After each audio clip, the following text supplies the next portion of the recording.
put that they're the best team League One has ever seen. Birmingham fans, this is the man you need to hate.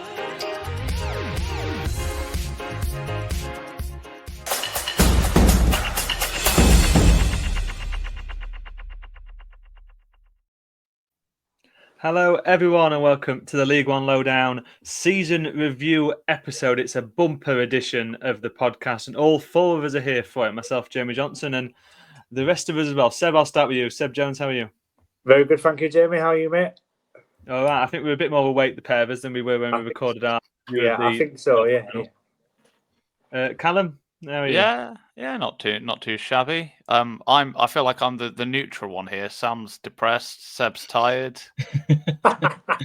There you go. That's my role ticked. We've been promoted. I'm still living off the high of the promotion. Yeah. The couple of Jamie's living in delusion that he's going to survive next season and that he's not going to be going to Forest Green away in 12 months. But anyway. And Sam, obviously, how are you, Sam? More importantly, after the game on Sunday. I'll calm down a bit now, shall we say? I think you've got to have once you've calmed down and taken a step back, you've just got to look at the season as a whole. And while it wasn't the ending we wanted, it's still a very strong season. So I'm much calmer now. And we're going to talk about Leyton Orient obviously later on as we go. We're going to go through every one of the 24 teams. We're going to do it alphabetically, so it's a little bit more different than a sort of doing A, and then all the way down to the bottom, and they're just going to be Fs and Us and so on. So we're going to do it in the old grading system of A to F and U as well, if there's any of those we throw in.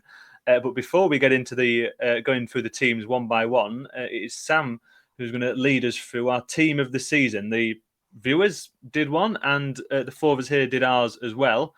So Sam, you'll be able to tell us who put what and how close we were to each other. I'm sure there'll be a few rogue ones in there. There, I can tell you now there is a few rogue ones. So if you're watching on YouTube, I am going to share my screen so you can see the teams of the seasons, and I'm hoping this works. Well, right, so we can all see the screen. Right, so this is the fans' team of the season as voted by you on the Google form. So your back five and manager, you had Arthur Okonkwo in goal. Your manager was Phil Parkinson of Wrexham. Your back four was Ryan Barnett, Christoph Clara, Max Clayworth, and Alex Cochrane. I don't think we can have too many arguments with that one. I know there's a few different ones from ours, but I presume we can probably all agree with. Yeah, there's no really crazy ones in there, isn't it? I mean, you've got a bit of Wrexham representation as well, which is no surprise. Yeah, that entire back five is made up of Wrexham and Birmingham players, all of which obviously achieved promotion. So it's no surprise to see them in there, really. The midfield three was Lewis Wing of Reading. Obviously, he signed a new contract last week. Oliver Rathbone of Wrexham and Jamie Donnelly of Leyton Orient. It makes sense that Donnelly's in the highest assists of anyone this season as well. So putting him at that old cam, I believe, is what it is. Yeah. I remember the number 10. Why did we ever stop calling them CDMs and cams, man? Yeah. That was the era. But yeah, makes complete sense really for him. And then the front three, as voted by the fans, is Richard Kone, Charlie Kelman, and Sam Smith of Wrexham. I'm interested about the Smith edition. I'm surprised there's no Birmingham players in the final 11, if we're calling it as such. You know, the likes of Stansfield, the likes of May. Given May, I know May didn't obviously start every game, but actually his goal per game ratio when he played and when he came off the pitch was pretty high. And obviously Stansfield, we know the quality and the goals he scored. Obviously, so I'm surprised to see Birmingham attackers omitted. Having said that, I think certainly Charlie Kelman and Richard Kone both deserve their spot. Sam Smith, I think he could easily swap out for like I said, a Birmingham attacker, but good options up front there. Interestingly, if you take, I'll say this: if you take penalty goals out of it, Sam Smith scored more than any Birmingham player, and Jay Stansfield only scored one more goal than Sam Smith, and 9 of his were penalties. So I suppose in terms of an out-and-out striker, his inclusion is justified. I don't know how they'd operate as a front three, though. I think they might get in each other's play, really. Yeah, they're all very similar, aren't they? And there's obviously, with Sam Smith did it at 2 clubs in the one season, with Reading and obviously moving on for Wrexham. There's a lot of Wrexham representation in that team. I don't know how much that'll translate into the rest of ours. But I guess before you move on, Sam, obviously thanks to everyone who joined in on the Google form, put their team of the seasons in. It's great that so many people got engaged with it. Yeah. I think we had over Twitter we've ended up on? 150 individual responses. So we limited it to one per person. So over 150 individual responses. So thank you very much for everyone getting involved. And if you want to get involved in next seasons, and we'll run some more forms throughout the season, follow us on X at League One Lowdown. So I believe you're up next, Jamie Johnson, your team of the season. So how many people are we going to have the same here? So manager, Dave Challoner. I don't think many of us can argue with that one. Arthur Okonkwo, Ryan Barnett, Christoph Clara, Lloyd Jones of Charlton, and then Sean Rowan of Lincoln City. Yeah, I mean, I guess the one in there that is perhaps a questionable one, and the one that maybe I don't think anyone else will have, though I'll be interested to see Callum, is Sean Rowan. I think the other four and the manager will be ones that most people share, and they were fairly similar to the fans' team of the season. With Sean Rowan, I guess I met the argument for him. I mean, Lincoln haven't been superb this season, but they've done okay, and obviously we'll talk about them later on. But he's been the shining light for me, and he's managed to do it in two positions, as the left wing back and in the left of the three central defenders when they played back five for the majority of the season.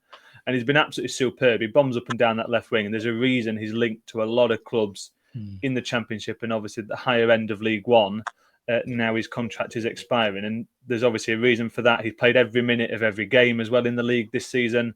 I mean, he's been superb for my money. I'm sure you agree with that, Callum, but I guess that's the only one out of that five, including and Dave Challoner, that won't be picked by the majority. And then moving on to your midfield, so you've got Sianko Paik, Lewis Wing, and then Lee Evans of Blackpool. Yeah, he's one of those who comes out well on a lot of the stats. I know you're the stats man of the four of us, Sam, and Lee Evans does very well on those sort of the metrics in more of the passings, interception side of things. So that's why he snuck in there. And I find these always quite difficult, and you're trying to spread them around, aren't you? Rather than picking the majority of one team, you're always trying to get representation from different teams. And I think it was worth 100%. Putting him in there. Yeah. And then your front three is Davis Keeler-Dunn, Charlie Kelman, and Richard Kone. I think that picks itself for it, doesn't it? I mean, Davis Keeler-Dunn's had a fantastic season. Richard Kone had a very poor end to the season, but even still, he was really high up the list in terms of goal scoring for the vast majority. And Charlie Kelman obviously was the top goal scorer. No Birmingham representation in there, but as Callum mentioned, in terms of the fans' team of the season, with Stansfield and Arthur May as well, if you take the penalties out of it, more so obviously with Stansfield, that they come behind Kone and Kelman. So that is my reasoning with the three of them. And it's a nice 4-4-2 diamond, I guess. Yep. You'd call it formation-wise. So a bit more classic than the 4-3-3s or whatever. So I think we've got my team next. So I think we can see where mine's going to go. So manager Richie Wellens, obviously. I think he's overachieved on the bank balance he's had. Depending what source you go with, some people say we had the second lowest budget in League One. I don't personally see that. I think we had around 15th, 16th. And the second half of the season, we were one of the best teams in the league. So I think he's massively overachieved his budget. He's beaten Bolton, he's beaten Huddersfield, and to get into the playoffs, arguably as one of probably the only team that didn't not deserve to be there, but no one expected to be there. I think that's why I've chose Wellens. And then the back four, I've gone for Ethan Galbraith. He, in my opinion, is technically one of the best players in League One. I could have gone Ryan Barnett, to be honest, but having watched Ethan Galbraith for 2 years, in my opinion, he's one of the best players I've ever seen in an Orient shirt. So that's the reason I've gone for Ethan Galbraith. And his number, I think he got 6 goals and 6 assists as well, playing right back. I've gone Arthur Okonkwo in goal, Christoph Clara and Lloyd Jones, they picked themselves. And then so does Alex Cochrane, in my opinion. I think Lloyd Jones, alongside Christoph Clara, if you played them two in League One together, I don't think anyone would be actually scoring any goals. And then my midfield three is the same. It's Sianko Paik, Lewis Wing, and Jamie Donnelly. I think Lewis Wing has gone very under the radar by a lot of people. Everyone's talking about the Birminghams, your Donnellys, but Lewis Wing scores important goals at important times, and has been a crucial part of why Reading were so good this season. And then my attacking three, Davis Keeler-Dunn, I think personally he picks himself, one of the best attacking players in the league. Charlie Kelman, the top goal scorer with 23. The odd one I've picked is Kwame Poku. I know he only played, I think it was like 22 games, but he averaged a goal and assist like every sort of 86 minutes that he played. And I've based that on I can't think of many right wingers that have had the season he would have had, if that makes sense. And his goal output and assist output is still one of the best in the league in terms of numbers, which is the reason I've gone with Poku. And it's not really surprising that championship clubs, I think it was rumoured that 26 clubs are interested in Kwame Poku today. So that's the reason I've gone for Kwame Poku on the right-hand side. I think I was going to say that is the one, obviously, you talked about that in terms of Poku. It is just the games. If he plays the entire season, he's going to be the top of the assist pile. He's going to be up there in terms of the goals contributions as well. So that I think that's the reason I ruled him out, was because of the lack of games. But on your Ethan Garbraith, I guess to back you up there, I mean, I saw a little bit of him at Doncaster when he was on loan when we had Richard Wellens as manager, and he was absolutely superb. I mean, he's one of the best technical players I've seen as well. Yeah. And in that right back position, obviously cutting inside, he's absolutely perfect for, and scored the penalty that mattered as well in the playoff semi-final. So, I mean, he's absolutely superb player. So I'm glad someone's picked him, actually. And of course, it's you, obviously. Had to be me. I was just going to add about the midfield players. Obviously, you've gone for Lewis Wing, and then Jamie went for Lee Evans. Sort of two players that are both sort of playing for sides that have not really pushed for anything this year. I guess Reading were close to getting the playoffs, but actually, these are sides that have not been up there really in terms of the top six, but have still nevertheless impressed in terms of their stats, in terms of the output, in terms of getting on the score sheet as well, and being involved in goals, and then of course defensively as well. Two players, Evans and Wing as well, that can help out. So so it shows that I guess as the four of us, and we're not sort of biased in terms of choosing only top six players. The players that deserve to go in our 11s will go in our 11s, basically. Yeah, we're not Sky Sports over here. Moving on to Seb's team. Now, Seb, when I saw your team, it was different. That's all I'm going to say. So, your manager's Dave Challoner. Yeah, it's been a while since I did this team, so you bear with me. Yeah, manager Dave Challoner, who deservedly goes in because of obviously what's achieved with Stockport. Goalkeeper Sam Tickle of Wigan. I think, if it's his memory, you'll correct me, I'm sure, Sam. I think he had the joint most clean sheets, or at least was in the top three of clean sheets, or something along those lines. So for me, I know Wigan didn't sort of necessarily have the best season at all, but I just defensively, I thought Sam Tickle deserved to go up there. Yeah, back four, Ryan Barnett of Wrexham, Christoph Clara of Birmingham, Max Cleworth of Wrexham, and then similar to what Jamie said, Sean Rohan at Lincoln as well. I saw him a couple of times when they played Barnsley and was impressed both times. And yeah, I think he'll move in the summer. But I was impressed by him. And then my midfield three is slightly different. Yeah, having looked at this now, yeah, I agree, it's slightly different. Yeah. You make a decision and you're not really sure. You're getting the feeling I had during our reaction to our predictions. Yeah. The tables have turned. Yeah, honestly, head on the table right now. Ollie Rathbone, which I think is probably the more sensible of the midfield option. And then we've got Lewis Bate and Harvey Nibbs of Reading as the midfield three. Bate of Stockport, of course, and Nibbs of Reading and Rathbone of Wrexham. And then my front three is Davis Keeler-Dunn of Barnsley, Richard Coney of Wycombe, and Alfie May of Birmingham. I know, I mentioned earlier in terms of Alfie May not starting a lot of games, but when he's on the pitch, he has a really good ratio of scoring, hence my inclusion. Yeah, I don't actually mind the inclusion of Harvey Nibbs, to be honest. I think he got double figures for goals and assists, so he's had an exceptional season. So it was a toss-up between him and Wing, to be honest. Yeah. So I don't actually mind. You've got to pick one. That's the problem, isn't it? You can't have both of them. Yeah. And then obviously Lewis Bate was in the League One team of the season by the EFL. I think that was the controversial pick in that one, but we know he's a quality player anyway. Yeah, and he's obviously been part of the Stockport team that have sort of overachieved as well, which I'm sure we'll get into a lot later. But I think sort of him, captaining the side quite a lot of times this season and just being that focal point in the midfield. And alongside Nibbs, I think that would make quite a nice pair in midfield. Yeah, and then Callum, it's your turn. So, oh gosh, walk us through your team. Yeah, I think obviously what we've said about Dave Challoner makes total sense.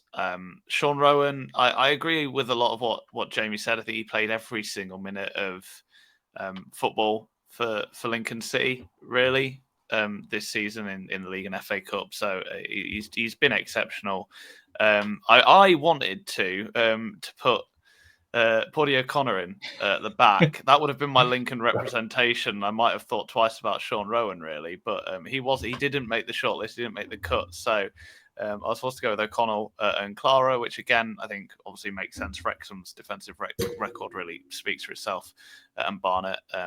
Again, we've spoken about him enough, too much for my liking. And Josh Keeley, I always go back to what you said, Sam, about Keeley. And since he's joined and since he's played a crucial part really in Orient's season, I think the season really turned on a sixpence for him. He's been exceptional.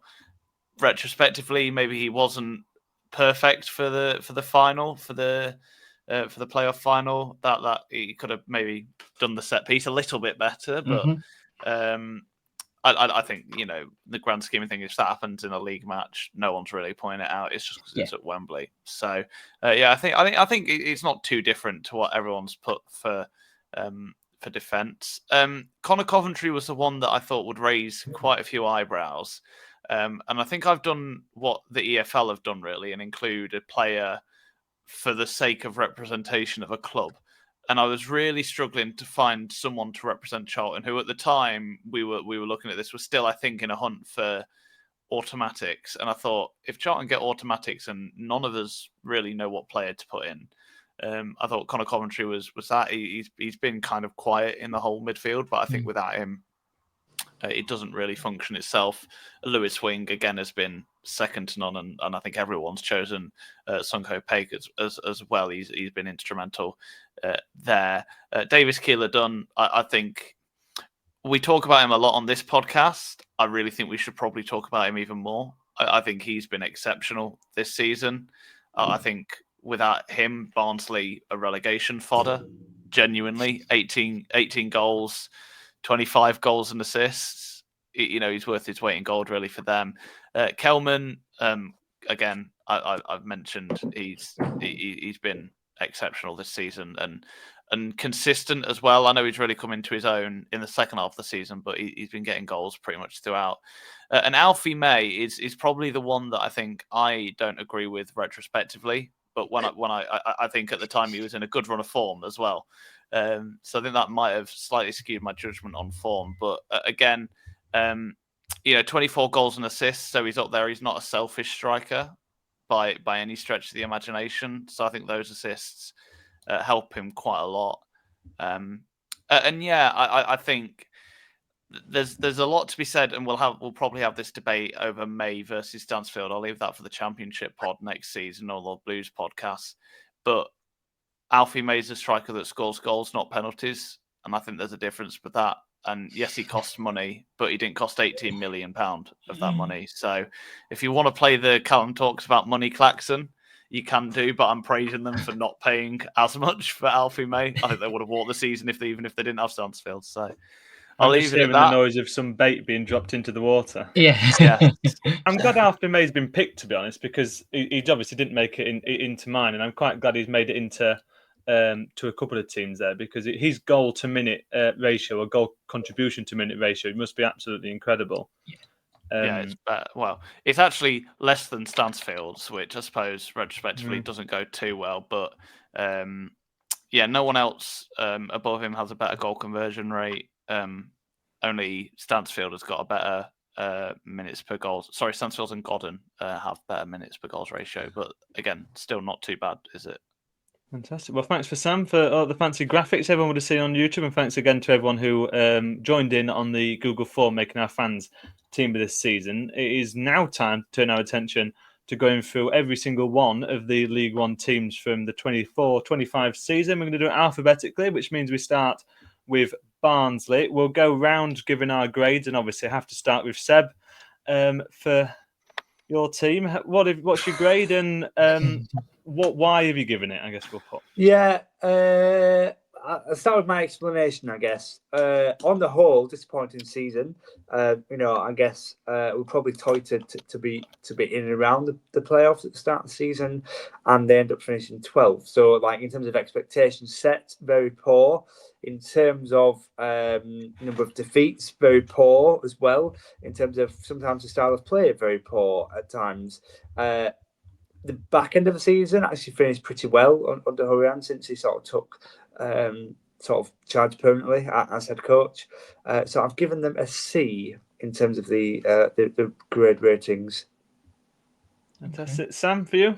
I've gone for a D. I think Barnsley shouldn't be mid-table in League One. A club the size of Barnsley shouldn't be mid-table in League One. I think that's partly down to the board. I don't know if Seb agrees in terms of I don't think they backed Darryl Clark, first of all. I know they got Davis Keeler done, but they needed more.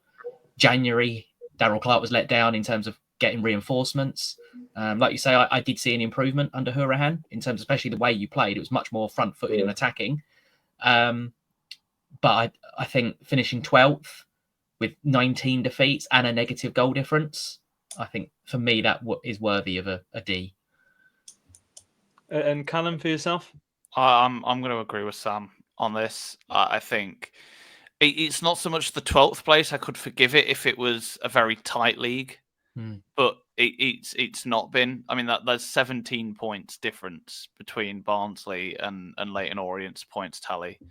Barnsley, we know obviously that they do a lot of flirting between League One and the Championship. At least that's my impression of them.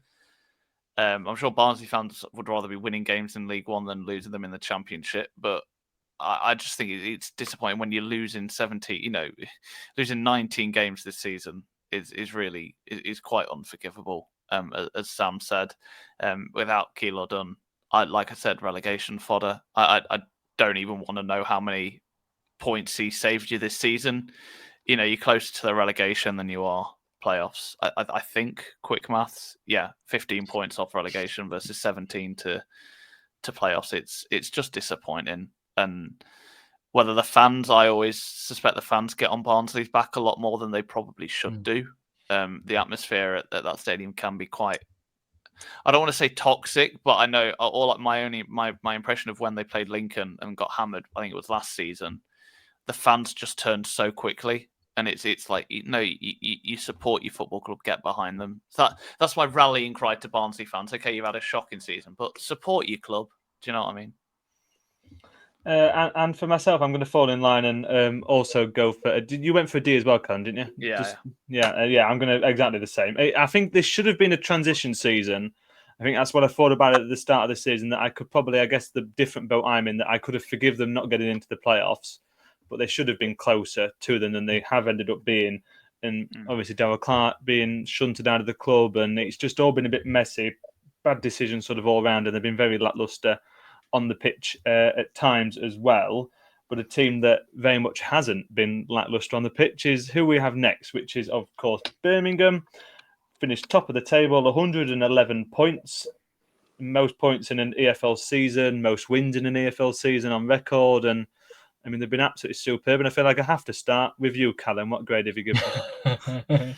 We all know that I have a relationship with Birmingham fans. I've gone A-star. I mean, grievances aside and checkbooks aside, they have done incredibly well this season. You can't, you cannot say an EFL point record is anything lower than an A-star. Really, it has to be. We can say the money card, and we can say that they got Monopoly they got Mayfair free of charge when playing Monopoly or something like that. But they've done very well. They've used the resources they have, and I am interested to see how they get on in the Championship next season. They've done well. It's just all this talk about this season was preparation for the Championship, not a League One campaign. So if the Championship campaign does come crashing down around them, which there's no guarantee they'll do well in the Championship next season, I look forward to seeing the fans' reaction if that happens. I'm not saying it will, but if it does. So an A-star. It's going to be A-star for me as well for Birmingham. I've just put that they're the best team League One has ever seen. do you think is pretty accurate in terms of how Birmingham have done this season. Seb, are you falling in line with our A stars? I'm not messing about with all these stars and minuses or pluses and whatnot. I've just gone with an A. I've just gone with an A. Birmingham fans, this is the man you need to hate. He didn't give you an A. Not at all. Go on him. If you did an exam column, you either got an A or a B. You didn't get an A star. You just got an A. So I'm sticking with an A. Speak for yourself, Seb. I was going to say some of us got A stars. Just out of myself there a little bit. No, they're an A for me. I think they've had an exceptional season. I think, like Callum said, sort of spending aside, they've had a quality team on the pitch. They've clearly picked up results all throughout the season. Their home form has been tremendous, really, and that is a backbone to what has been a really solid overall season, really. To me, they are obviously deserved champions of the league. And there's nothing else to really say in terms of one of the best League One sides that I've seen in quite a while, and having been in the league for quite a while as well. So one of the strongest teams I've seen over recent years. So A from me. And Sam? Yeah, A star from me. I echo all of your points. They're unbeaten at home. Only conceded 11 goals at home. I mean, we've also got to take into consideration. I know they bought a lot of players in for big money. They also brought a new manager in who'd never managed before, first team level. So to get that sort of bond and cohesion that quickly is kudos to Chris Davies, especially, who I don't think gets some of the plaudits he deserves sometimes. Everyone just goes, he's spent a lot of money, but to get a team that cohesive that quickly, like we've seen teams in this league especially spend lots of money and it all fall apart. So fair play to Birmingham. They are probably the best team that League One's ever seen, rivaling probably the Wolves team that went up with Sacco, Dicko, and somebody else, and the Ipswich and Plymouth sides we had a couple of years ago. I just wanted to touch on the financial aspect of it, and this is something I suppose it's more for a preview for next season. But this idea that if you spend so much money, you can always guarantee yourself championship football. It kind of makes me a bit worried about what League One's going to be like in the coming years. Are we going to see the likes of Luton, who are coming down, spend so much money that they can virtually... I mean, promotion is never guaranteed, but if you spend so much money, kind of like we've seen case in point with Birmingham City, it almost guarantees you... There was a doubt in all of our minds that they might flop, but we were almost pretty certain they were going to walk the league this season. And they have it. It kind of makes me a little bit worried for the coming seasons. Will we see this kind of continue in League One? But then again, you can't take that away from the quality that they've shown, and that's why they do get an A star from all of us except Seb. On to Blackpool then. They finished 9th. Steve Bruce obviously taking over. This is one of those ones that fall sort of in the middle of there's a lot that are obvious A's, there are a lot that are obvious F's, and this one I think is one that goes into the middle. Sam, where have you rated them? I was debating whether to give them a C or a B, to be honest. I think since Steve Bruce has come in, they've been a lot better. He's made them extremely hard to beat. Obviously, they tailed off towards the end of the season when they realised they probably weren't going to get in the top 6. So I'm probably going to go with a B, purely because I think from the start of the season they had to finish where they did. Is a really good job by Steve Bruce. I think they probably weren't expected to get top 10 start of the season, to be honest. I thought their summer recruitment was average at best. So they finished where they expected to. They've beaten teams like Huddersfield, they've beaten Rotherham, they've beaten Wigan. So I think a B overall is fair for Blackpool. Yeah, I've gone for exactly the same, actually. I think they're building in the right direction, and I think your point about Steve Bruce is the important one to bring out, talking about Blackpool. They flirted with the playoffs a little bit, just too many draws in the end. If some of those, I mean, they needed quite a few of those to turn in the end, but if a few of those sort of twisted the other way, then it could have easily been gate crashing the playoffs at the end of the season. Yeah, joint second top scorers as well, Blackpool, with 772 alongside Stockport Orient. Going forward, they're pretty good. Yeah, so a B for me. How about you, Seb? I've gone for C for Blackpool. I sort of take into account what either of you have said. I just feel that overall they'll be disappointed, really. Because they've been in the league so long, they'll be disappointed with how the season started, I guess. Which probably lowers my rating a little bit. But then, for Steve Bruce to come in, it's not always been successful under Steve Bruce. They had a bit of a dip spell. Obviously, he was out for a couple of weeks as well. But even when he came back, results necessarily didn't change straight away. So it's not been plain sailing for Blackpool, and ultimately they haven't finished where they would have wanted to finish, and that's in the playoffs. And actually, they're quite a bit out as well. So 12 points away from the playoffs. So they're quite a little bit off there in terms of that regard. So I think I can see why you've all gone for B, but I think they're attacking at options up until January before they brought Ennison was really poor, and that sort of hindered them quite a bit. And we spoke about it at length, Jimmy, at times. So I think C overall. It's been a bit average season, disappointing overall, I guess, but actually, since Steve Bruce has come in, there's been quite a bit of positivity and certainly reasons to be cheerful. Callum? I think I'm going to be a bit harsher on them. They finished 9th, which is their lowest league finish since COVID, since the 13th place in 1920. Blackpool, for me, they should be a bit higher up. They should at least be challenging for playoffs, and they've flirted with that this year. We remember C is still a pass. So they have still passed this season, I suppose, speaking. But for all Steve Bruce's efforts since he's come in, he's still got a lower win rate than Critchley did in 23-24. They've obviously finished lower than they did last season as well. And obviously you talk about that form towards the end of the season, but they still finished quite some distance away from the playoffs. Okay, they probably don't have the spending powers of a Huddersfield and Bolton, which we'll get onto them and what catastrophic seasons they've had. But I think, that they're not a small club, Blackpool. They've not got a small budget. So I'll go with C. And for Seb's not wanting to mess about with plus or minuses, it will be a C- for me. Well, you've teed us up nicely to move on to Bolton. They finished 8th, the one place above Blackpool, and I'll go first for this one. In that, for me, I'm given because they should have been at the very top, or at least near the very top, of how close they've got to promotion in recent seasons. And it looked like this season was going to be another one of those chances where they were going to be up right, battling at the sharp end, if you like. And they were just nowhere near good enough.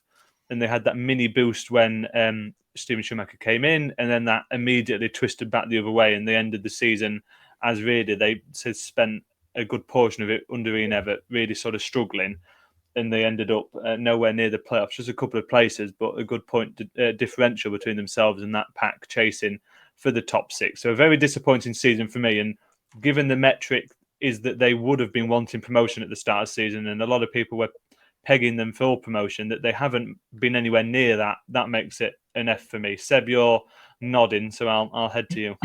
Yeah, I'm nodding in terms of your reasoning. I'm not nodding with your awarding of the letter. I think you've gone slightly harsh on them with F. I've gone for a D. I think it has been a disappointing season for Bolton. You mentioned sort of, I guess, the reaching the playoffs in the past couple of seasons, and they wanted to use that this year as a bit of a springboard. There was such a negativity around the place when Ian Evatt was about as well towards the sort of the first half of the season. But as you said, when Schumacher came in, it seemed to be this positivity and a really good run of form. But then actually that dipped again, and it seemed to be pretty short-lived. And in the end, 10 points away from the playoff spots, which is, they've been in playoff spots for the past couple of years, and to not get there at all and by some distance, that'd be real disappointing. So, real sort of lackluster displays towards the back end of the season as well. Real poor performances in there. The fans clearly very unhappy, and they've got the right man in charge, but some of their attacking options and towards the end of the season just weren't there, and it was all disappointing for me on the whole, all overall. I think. Do they have the right person in charge? I think so. Yeah, I think so. He's got a history of promotion out of this league. He sort of built up Plymouth, if you like, when he was there. I appreciate sort of the more recent managerial spells he's had elsewhere have not been that successful. But I think League One is more his level. He's sort of managed a bit out of his depth before. I think we've seen that he has got history in this division, and I think he's a man for them. And we could have said the same thing about Ian Evatt as well. You know, questions were asked when he first went there, but actually he got the fans on board. He built up a really good squad, and you know, 2 if not 3 seasons on the bounce achieved a player finish, and that's what they want. And I think Stephen Schumacher is the man for them. They just have to back him this summer. I mean, I've gone F. I agree with Jamie completely on this one. And the reason I questioned Stephen Schumacher, I know it's not his squad. I know he's not had chance to build it in his image, but he's got the worst points per game of any Bolton manager since 1920, when it was Keith Hill.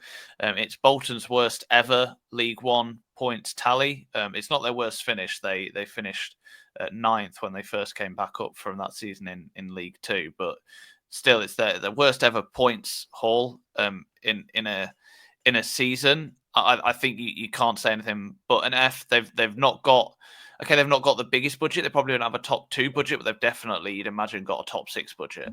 That 100% do. You can't deny that. The Ian Evatt situation, we talked about it a lot this year.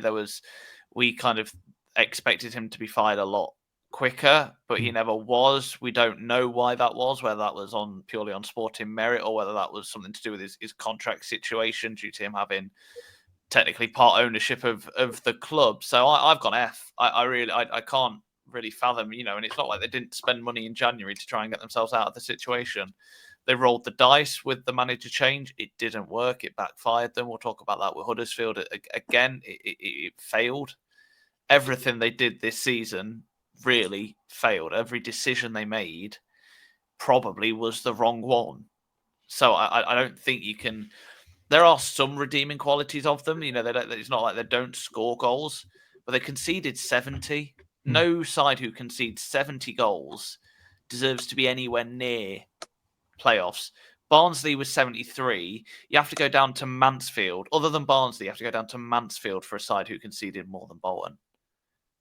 Yeah. Which is absolutely, and there's no other word for it, shambolic. It is shambolic. And for them to even look at themselves and think they deserve playoffs purely on merit, they've got a summer of reckoning to do, I think. Yeah, I've gone for an E. They got 19 less goals, 19 less points than they did the previous season. I think part of that was Dion Charles didn't start the season especially well, and that's why he obviously left in January. I think they were lacking a striker, but they bought defenders. They bought Chris Farino, I think it was, from Wycombe in. They got Luke Southwood, a goalkeeper, in. Nathan Baxter wasn't as good as he was the previous season. They got Kalady Lolos from Crawley, who I thought would be that goal-scoring midfielder they were shouting out for. That hasn't worked out. So I didn't think it was an F, just purely because for me, for an F, they'd have to be bottom half. So I've gone for an E because, like you've said, their budget is probably a top 6 budget. So they have underachieved quite massively, especially compared to last season as well. So I've gone for an E. A few to rattle through down the bottom of the table now. First is Bristol Rovers, 22nd, and of course, therefore, relegation for them. It's a bit of a difficult one to not judge harshly if we're trying to be nice and not handing out Fs willy-nilly, because this is another one for me. I think the real key and the one point I will bring out is that the appointment of Inigo Calderon, which in a summer could be a good appointment. And I still sort of stand by that they probably should keep him. They should have kept him around and given him a summer and given him a chance to build what he wants.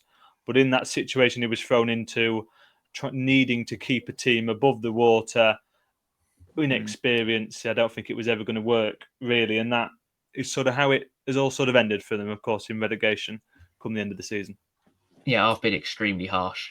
There is no way that squad should have got relegated. The amount, I know they had injuries, but the amount of firepower, especially going forward, that squad had to be relegated, I think there was no winning like the last 12. They kind of just looked like they gave up. So I've given them a U. In my opinion, there is no way in hell that squad should be relegated. You've got Shaq Ford, Promise Omachair, Chris Martin, Raul Sotiriou. That's just 4 of the forward players. Then in January, they loaned Matt Butcher, who's a very good League One midfielder from Wycombe. They got Reindorf from Cardiff, Sil Swinkles from Aston Villa. Miles Roberts from Watford. And you add on to that, you've got O'Donker, who came in from Oxford as well. And they got Jamie Lindsay, who I thought was an excellent signing as well from Rotherham. I just can't believe that they've actually gone down, to be honest. I think it's been an absolute disaster of a season. Probably wasn't helped with Josh Griffiths going back in January. I think he was keeping them above water, to be honest, with some of his performances. Yeah, it's a complete disaster for them to go down with the sort of summer we all thought they had. I mean, retrospectively, when you look at, I mean, you mentioned Chris Martin as one of their key players. He's 36. He's definitely not the player he once was. James Wilson, 36. Scott Sinclair, 36. Romain Sawyer's 33. These are players that, you know, did have their heyday, but you cannot build a squad around players who, let's be honest, are probably more focused on the coaching badges now, or a career in punditry, or whatever it is they want to do. You know, these are players who, I don't want to say are past it. I don't want to say that at all, because they're better footballers now than I ever could or will be. But yeah, I've gone E. I think they're a team that doesn't really, I don't want to say doesn't belong in League One, because you have to earn your place, but they're a side that are always up and down historically between these two divisions. So I don't think it's a total failure. I just think as a club they're in their natural spot, I think. Yeah, for me, the next two clubs you're going to look at, first the Bristol Rovers and then Burton Albion, the score is more for the managers, I guess, in terms of the actual club. So for me, the Bristol Rovers score, I'll give them, is an F, but that is because of, as James said, sort of the manager who was at Bristol Rovers for the majority of the season, and it's just been really disappointing. It came in with a couple of good results around the Christmas January time, and it's just absolutely dipped, really. You know, really poor run of results. Really, you know, the squad on the pitches weren't performing at all, and yeah, I'm really not surprised to see them relegated. But as Sam said, there is still sort of bits of quality in that squad that shouldn't have got relegated. But it's just clearly the manager, I guess, has not been able to implement his tactics, has not been able to get his methods across to the players. And the players have not reacted to that on the pitch. And ultimately, for the manager and the managerial appointment, Bristol Rovers, F from me. Well, Callum was the most scathing and gave them the best rating, so that is a bit of a conundrum. But I'm going to hand straight back to you, Seb. You led us on nicely to Burton Albion. They finished 20th, just about staying up. Of course, you mentioned the manager, Gary Bowyer's got a big part to play in that. He has, a massive part to play. Obviously, Burton's staying up, confirmed survival, sort of second to last game.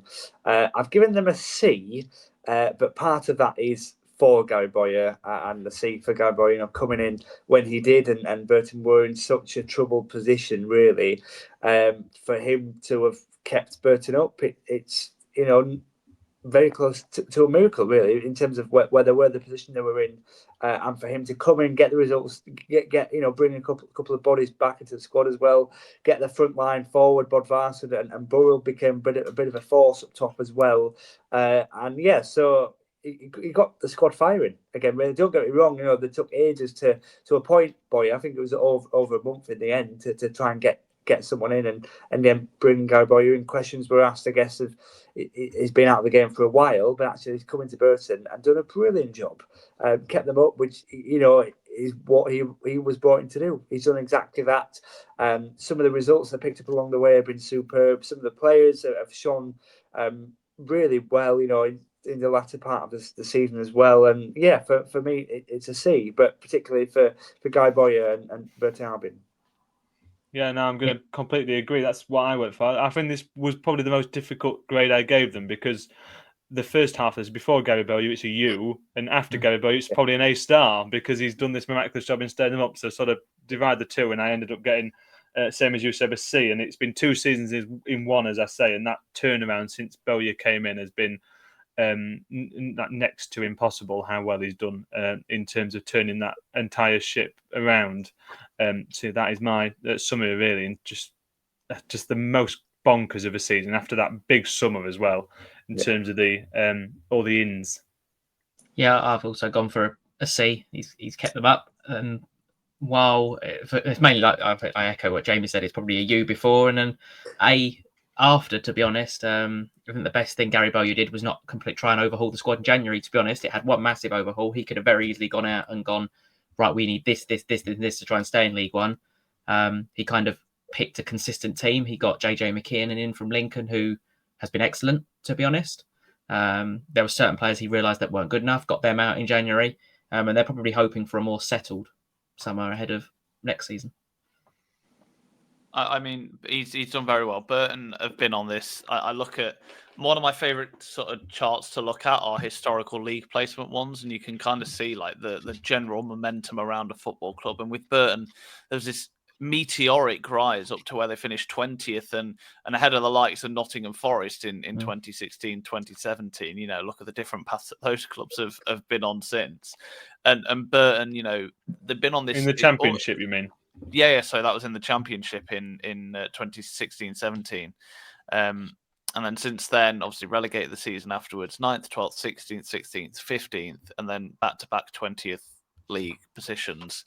And for Burton, it's now, okay, can they go back upwards and sustain this rise? I know there's already been some movement off the pitch at Burton in terms of CEOs and things like that, I believe. So I'm interested to see how that kind of lines up with the new owners' objectives for next season. For me, Burton are one to keep an eye on, though. I do think they're going to be a club to watch next season. I think their owners will have learnt a lesson from last year to hopefully be a bit more gradual with their overhauls, but they survived. That was all they needed to do last season, retrospectively. I think I naively predicted them to finish something like top half. So we'll move swiftly on from that and say well done for survival. I mean, it's no mean feat at all. Our next three are movers and shakers in terms of where they finished in the season. And Cambridge are first up, 23rd for them, relegated. And we found out in our reaction to predictions from the start of the season that I was quite bullish about Gary Monk and Cambridge's chances at the start of the season. And that one particularly came back to haunt me. They've been shocking. They really have. And they just never seem to have anything about them and anything I expected from them at the start of the season in terms of being able to pick up. And Sam talked about sort of the signings they made in the summer when we did our reaction to predictions, and it looked like they had a chance of having a pretty decent season, and it was going to be a big season for Gary Monk. It was make or break, and I think perhaps that's what it's proven to be in terms of his managerial career after a couple of poor showings at various different clubs, and it's definitely been a break for him and for Cambridge as a whole. It's just been dreadful. I think it's the only word for it. I look forward to seeing him managing in non-league. That might be quite interesting. Cambridge, I've gone F. I'm saving. Sorry, I went U for an F as well. I forgot actually to say what letter I went for. Yeah, I'm saving a U for 2, maybe 3 dreaded clubs, but we'll get to them very, very soon. Little teaser. Sorry, certain fans, it's not going to come out particularly well on you. But Cambridge, the only kind of saving grace for them is, I mean, we use this all the time, but budget. I mean, value for money. Dare I say value for money? They're probably about where you expect them to be. They don't have a huge budget, and therefore they don't have a huge points tally. We can talk about Gary Monk being, let's not mince our words, a terrible manager. He didn't get the results. He's not very good at, getting value for money out of players, out of squads, using tactics to do that sort of thing. The board, far too slow to react. They failed there. The players have failed. I see in all the post-match interviews, there seems to be a lot of discontent between managers and the players and kind of like the ambitions there. So I don't think you can really say anything other than an F, to be honest. Yep, I agree. I think the funny thing about Neil Harris is in his first spell at Cambridge, we all know he was there like a couple of months, and they were actually all right. He only managed 14 games before leaving for Millwall. He's now managed 15 games his time at Cambridge, so it'd be interesting if he then decides to jump ship again after only managing 15 games. It was all down to their poor summer recruitment. Like I look at Orient and Cambridge in terms of budgets are probably very similar. The way Orient used the loan market and the way Cambridge used the loan market. Cambridge bought Josh Stokes in on loan, who I thought was excellent throughout the season, to be honest. But then you look at some of the other ones that they brought in, they weren't kind of the same. Obviously, quality number one, and number two, they kind of, they just were terrible, to be honest. So it was all down to their recruitment. I don't know if Neil Harris was. I said on the review predictions, if Neil Harris was there the whole season, I didn't know if they would go down. On reflection, they probably would have, just purely because I don't think their squad is good enough, which is why I've given them an F, not a U, because I think we all expected them roughly to be in that bottom 8. They're no mean feat. It's been a terrible season for them. Yeah, I've gone. It's going to be across the board here, an F from me. I guess echoing what everyone else has said. It's just been a really disappointing season. First, when Monk was there at the start of the season, they got away with it last year, Cambridge, in terms of survival. They were very close to getting relegated, and they managed to finish just above the relegation zone. But this year they had no sort of excuses really this time round. They deserved to finish where they finished. They'd not really learnt the lessons from last year. Gary Brunk, really poor tenure as gaffer as well, and Neil Harris, some minor improvements, I guess. Obviously him alongside Matt Bonner coming in as sporting director, there were some minor improvements, but not enough to keep them up really. And so over the course of the season, deserved to go down and deserved to get an F across the board. So all four of us in agreement there, and we moved to the other end of things. And Charlton, they finished 4th, and of course promoted through the playoffs. Apologies for bringing that up again, Sam. And for me, I've given them an A because their sort of total aim for the season must have been promotion, and that's exactly what they've got. So they've passed with flying colours, no matter if that was automatics or eventually what came through the playoffs. Nathan Jones has done an incredible job. He gets a lot of pelters. I think out of the 4 of us, perhaps the biggest defender of Nathan Jones. I think he's done incredibly. Godden and Lloyd Jones have shone as well. And the other note I was going to say before I passed it on was no problem in terms of Charlton this season. Yeah, I've gone for an A as well. I don't think you can give them any less for getting promotion. Was toying with an A star, so I think their aim probably at the start of the season would have been top 6. They've obviously achieved that and then achieved promotion. I personally think it's the best way to go up through the playoffs because you get that day out at Wembley as well. I think the recruitment of Matty Godden especially to replace Alfie May, you probably couldn't have asked for a better striker than Matty Godden in terms of a penalty box striker. And you sort of had this emergence of this young talent in Tyrese Campbell, Thierry Small.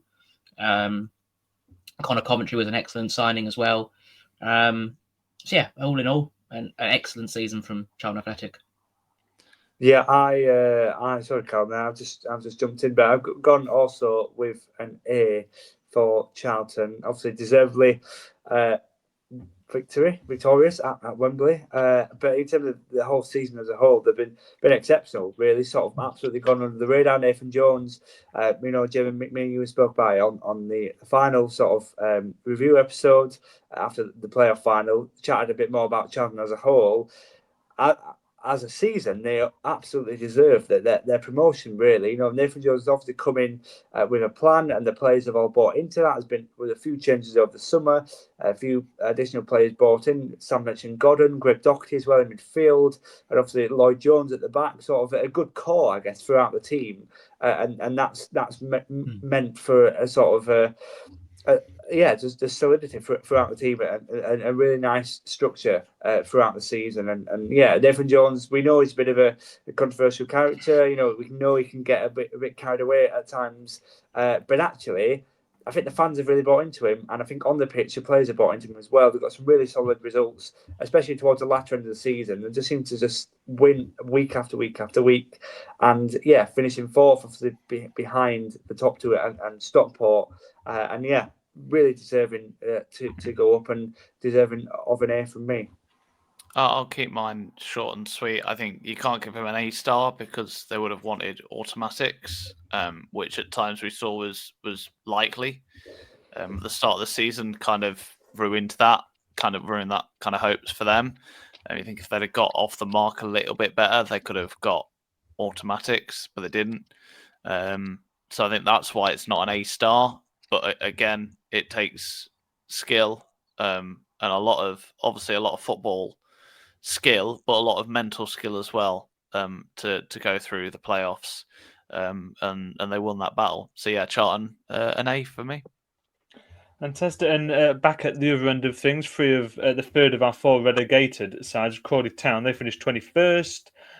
I've gone for an E, and I think it was something that was mentioned earlier in terms of it would have been an F if I had not have expected them to go down. The fact that they probably should have, in terms of the rankings of things at the start of the season, they looked like they were going to be in this position that it becomes an F as opposed to an E rather than an F, I beg your pardon. They were just never quite good enough. The worst defence in the league, 83 goals conceded, the most in the division, and just never really good enough.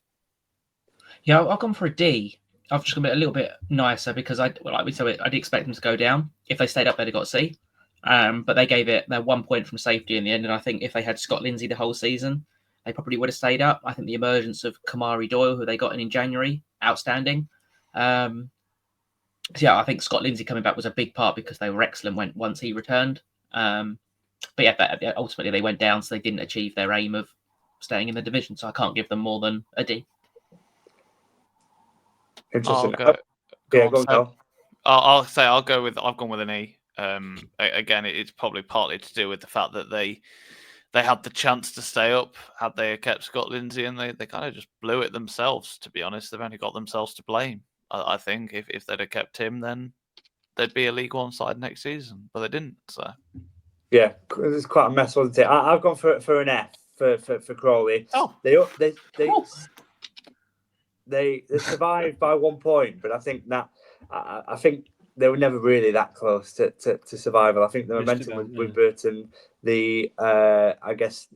having Guy Boyer was more favourable to Burton than Crawley having their gaffer. So yeah, F for me for Crawley. Obviously relegated and deservedly so, I think. Exeter City, they finished 16th. A bit of an interesting one to rate this one. Who wants to go first? Callum, I'll go with this one. They're not a huge amount to say, to be honest. I'll go straight down the middle with a C. They've had a fairly inoffensive season, doing probably what their budget dictates. But as a fan-owned club, they'll always have a bit of our bias, I suppose. So I'll go with a C. I've gone for a C as well. I think to be the only fan-owned club in the league and stabilise yourself. A solid season. They obviously started the season really well and then fell away exactly like they did the previous season. But yeah, their ultimate aim, I think, every season is to stay in League One, and they've achieved that. I think they will like to try and push on to maybe a top half finish next year because they can't keep finishing 16th because that's just stagnation and eventually they'll go down. All in all, I think it's another solid season for Exeter City. I think I'm marking these a little bit harshly. I've gone for D for Exeter. Nothing really much to say. I guess, I had quite a gap between them and the relegation zone, just over 10 points, and there were quite a gap away from playoffs as well. So, settled it in League One. Disappointing results across the season, but enough to keep them well away from the relegation battle. So, D for me. Yeah, I think I'm falling sort of in the middle. I've gone for a C, and I think if not for their FA Cup run, I would have gone for a D. I've sort of included that cups, and we'll get on to another one later on where I've included the EFL Trophy. But yeah, for me, I've gone for a C, given sort of the two together. It's a solid season. There's sort of piggyback on what Sam was saying. There's no real risk of relegation, down from 13th last season, but a pretty solid season for them. And that concludes us for our first half of this. We'll have a very quick break and then we'll come back to review all the rest of the teams in League One.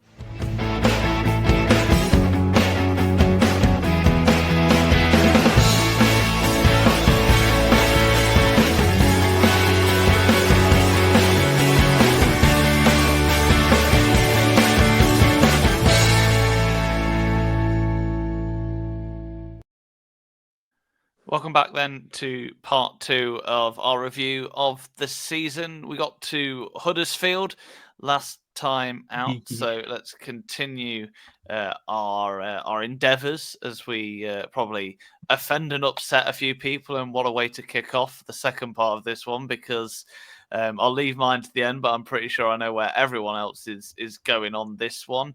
We'll start with Sam. Where are you going on this one? An F, that's probably generous. That is probably generous. I think sacking Michael Duff was plain right stupid. to be honest, to not have somebody lined up when they were literally just outside the playoffs. I was critical of their summer recruitment. I didn't think it was good enough. I didn't think it was a big enough overhaul. Yes, they signed people like Lasse Sorensen, who we know is a very good League One fullback. He did get injured. They lost Hellick in January, didn't replace him. They bought Dion Charles and Joe Taylor. Well, Joe Taylor hadn't played football for 6 months. They threw him in and he conveniently got injured.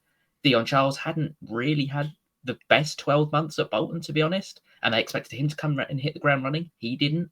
And there's just that complete negativity around that football club at the moment. They still don't have a manager at the time of recording, which is beggars belief, an absolute disaster. So yeah, it's a really big summer because they've obviously released near enough half their squad now. So next season you would expect Huddersfield to be top 6, but this season is nothing short of an absolute disaster for everyone. And then they had the cheek to put up all their prices for next year. So yeah. I think they're going to be a team we talk a lot about in the summer in terms of their recruitment. They have a real focus on that side of things. I'll keep my thoughts short and sweet because Callum, I'm sure, will have a lot to say. The output with that squad is nothing other than dreadful.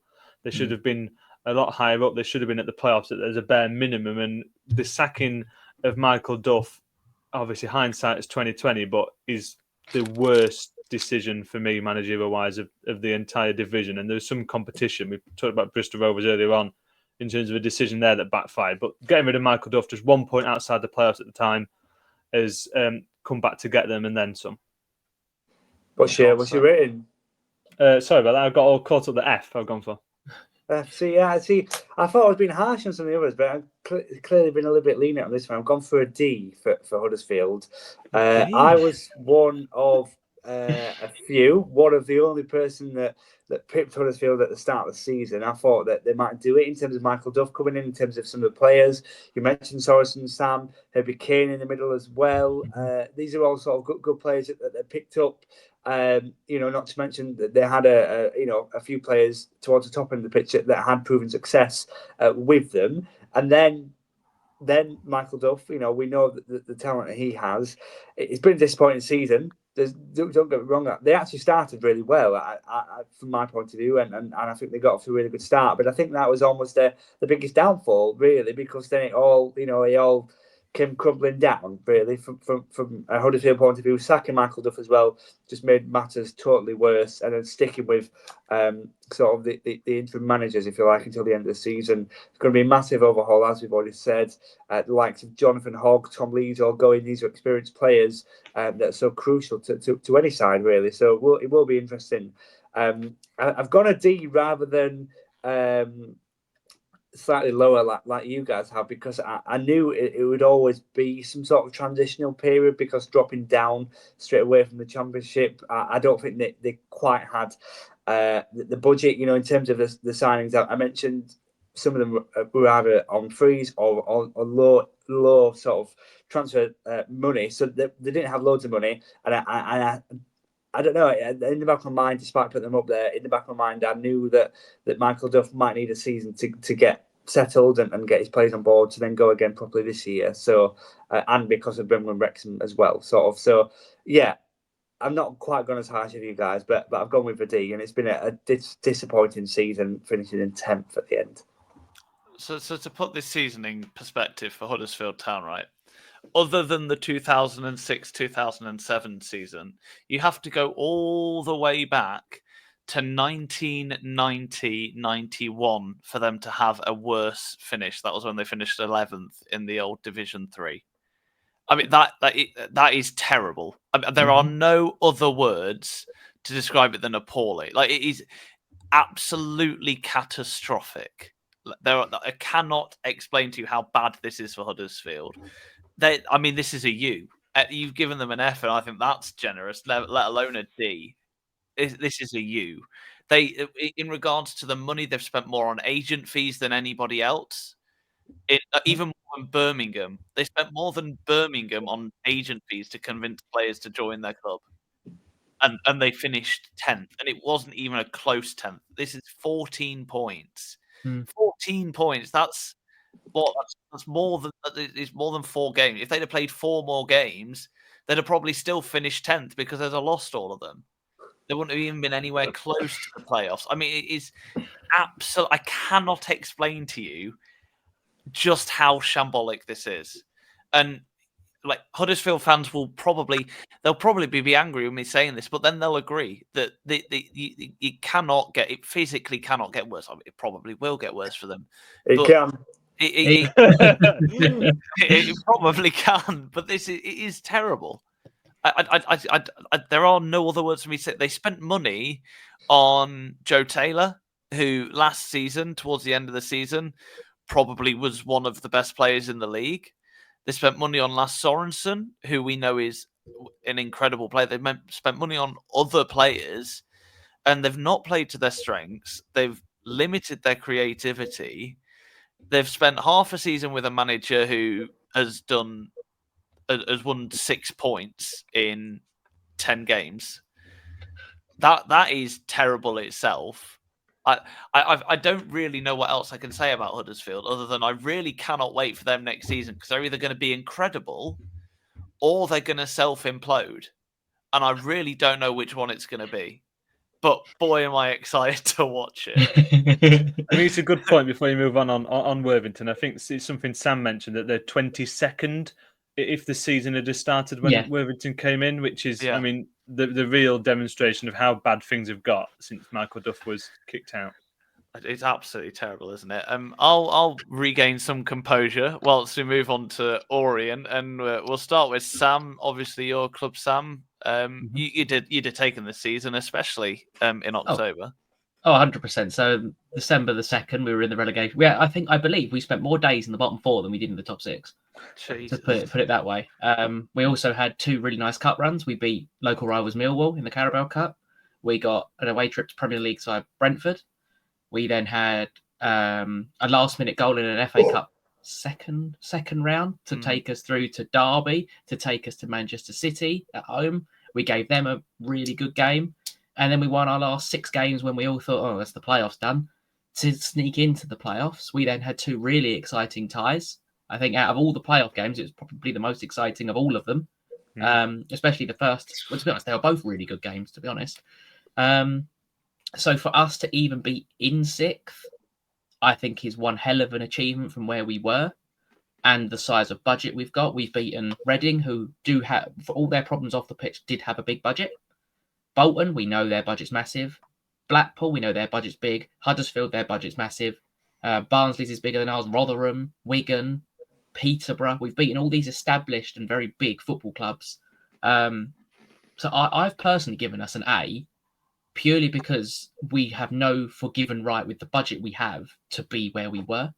And to even get to Wembley as well, I personally thought in the second half especially, we deserve to at least take that game to extra time. So overall, I think it's been one hell of a season, but I'm very scared for next season just purely because of the big overhaul that we've got, which we'll get to in the season preview. But I've given Leyton Orient an A, which you could see as bias, but second top scorers as well in the league. And the way we've developed players, we've had 2 good cup runs. So yeah, I think overall, if you offered that at the start of the season to any Orient fan, they would have snapped your hand off, I think. Well, I think you've done a lot of legwork there to try and prove an A, but I've also given them an A. So you can sort of settle in knowing that I think that's a very fair rating, because I mean, the one point I wanted to add to what you said, because obviously you spoke very eloquently about their season as a whole, but it's the loan recruitment for me, which has been absolutely unbelievable. Kelman, Donnelly and Keeley, 3 of the best loan players in the entire division, all being at one club. And Jack Curry as well. Yeah, make it 4. I mean, they've been absolutely impeccable, that specific loan recruitment, just to add on to everything Sam said. So an A for me. And Seb? Yeah, I've gone slightly lower, but still a B. I think more because of their start of the season.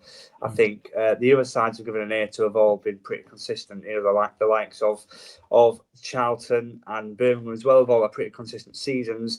Leyton Orient didn't really. If we think about the start of the season, it as Sam mentioned, sort of pretty poor before Christmas. Whereas actually, then the second half of the season has been really good, and one of those sides as well that just went under the radar and just kept ticking along, especially towards the latter part, and snuck into the playoff positions, and then in the end actually deserved to go to Wembley. Beat a really good side over 2 legs in Stockport. So. Yeah, very, very good season, I think, for Leyton Orient, and proof that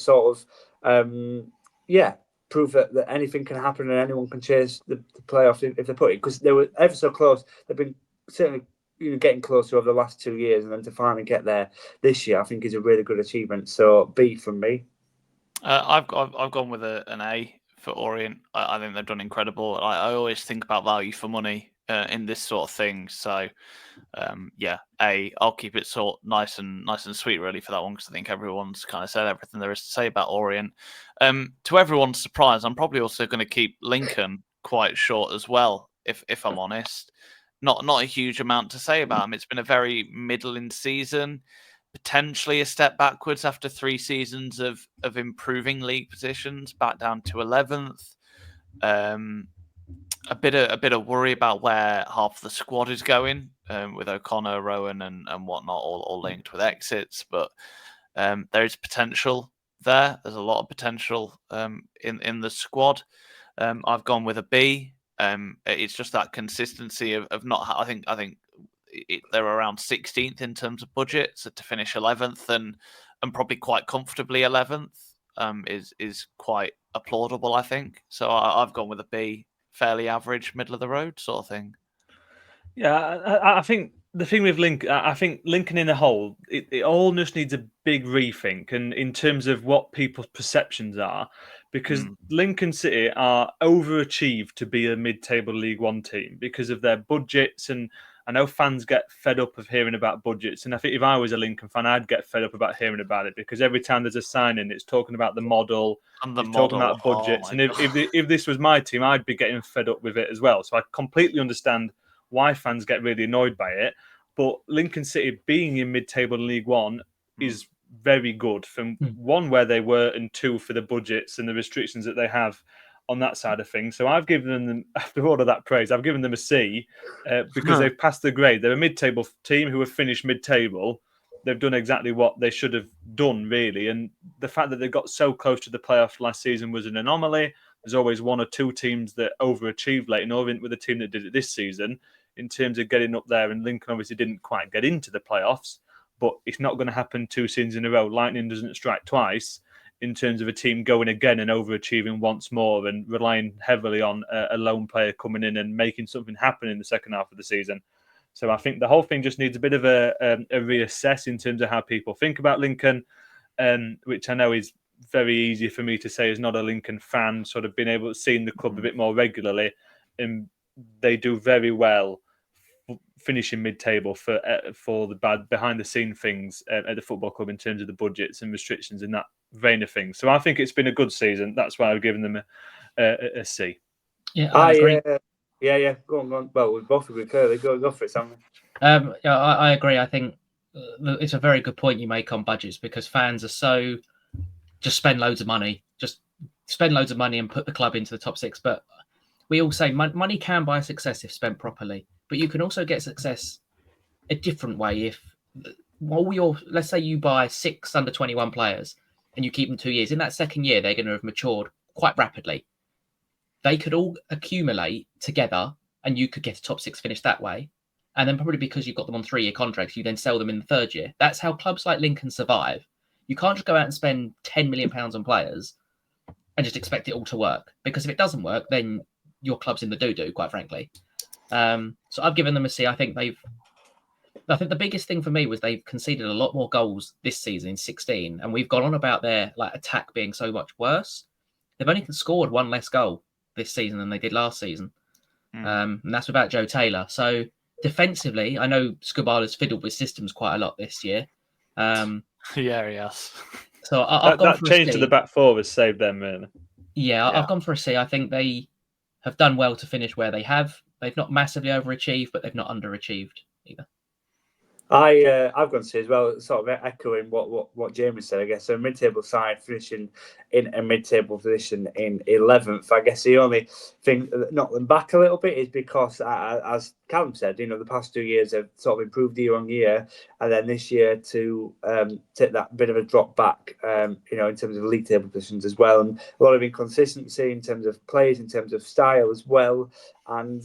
Yeah, there's nothing to be overly, disappointed with the season, and there's nothing to be overly excited in terms of the season as well. They finished about where we expected them to finish, and yeah, the performances have been average at times. There's been some really good victories as well. There's been some disappointing defeats as well. So about average, and yeah, giving them a C, which is about average. Feels fair. Two sides then coming up who. I think probably won't take as long to talk about, and one that I got the prediction spot on, I'm pretty sure, many times throughout this season. But we'll get to them in a moment. Mansfield, really a season of a third and then 2/3 that were terrible, but the 1/3 was so remarkable that it kind of balances it out in retrospect. I've gone C. I think it's very hard to judge over the course of a whole season. Injuries played their part. Obviously, we know a lot of what's gone on there.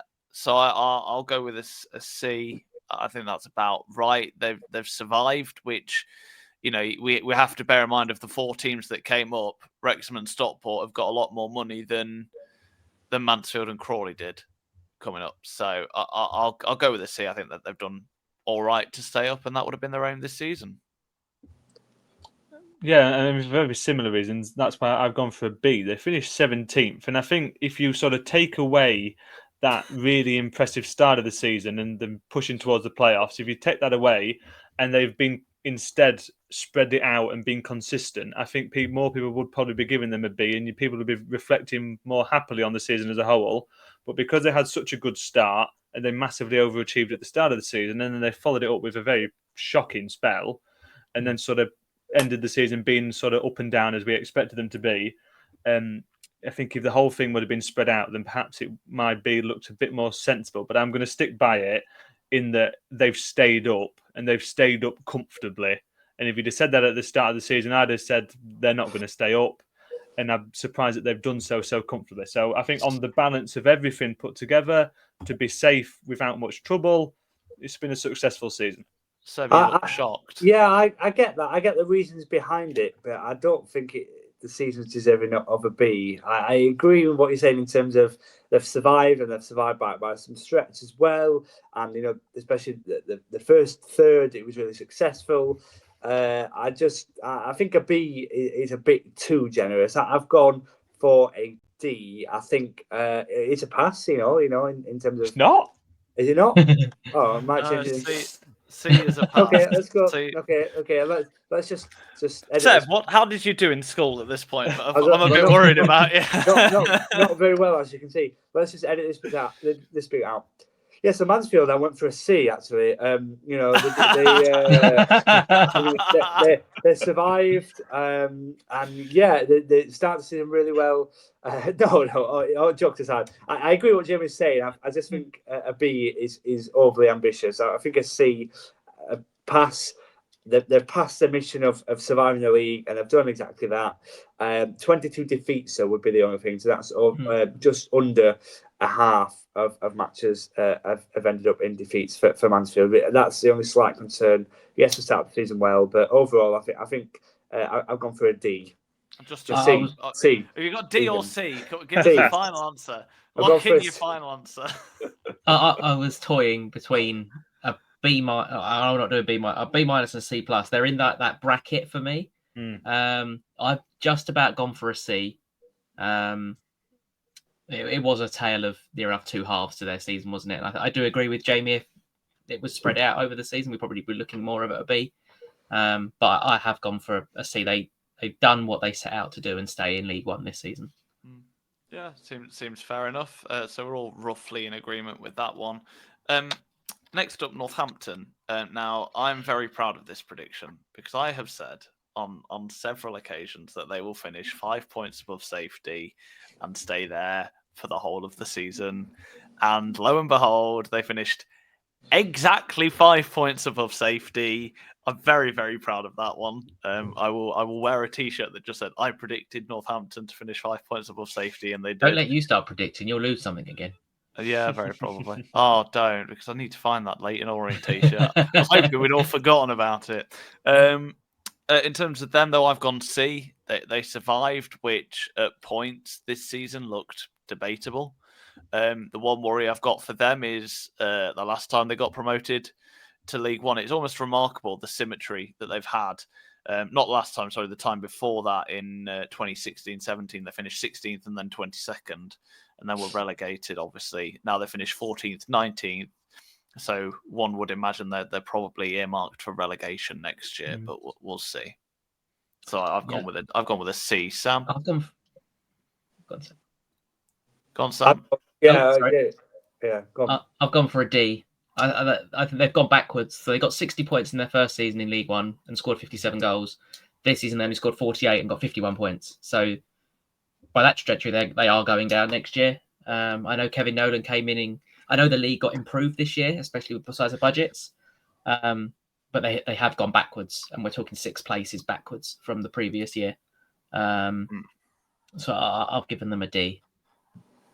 I've gone C again. You know, as before with Mansfield, I think it's a pass. They wanted to stay in the league. You know, there's always a risk of sides like Northampton and like Mansfield being dragged into it a little bit. But in the end, that they have survived, and there's a bit of a gap between them and sort of Burton.